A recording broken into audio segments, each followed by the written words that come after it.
In 2002, we decided to build a daycare center. About 50% of our workforce is ladies, and sometimes men have children and have to have access to daycare. It's a great convenience to have a daycare. All 4 of my children went through that daycare, and now I have grandchildren in that daycare.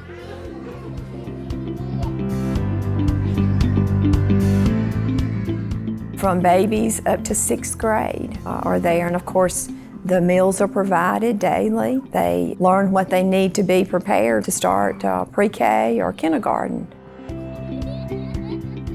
The other daycares, and I'm not throwing off on the other daycares, but they have a time limit, you know. You got to pick up your child by 3:30 or whatever. And respectfully for those daycares, they're running a business. But you know, we have different hours here at the company. We have very early mornings in the manufacturing side, and sometimes, you know, if it is called to be a 10-hour shift in the factory or in the office, it was a decision made that we didn't want that employee to have to worry. And we also wanted to make sure they understood that, you know, there wasn't an additional fee for that time as well.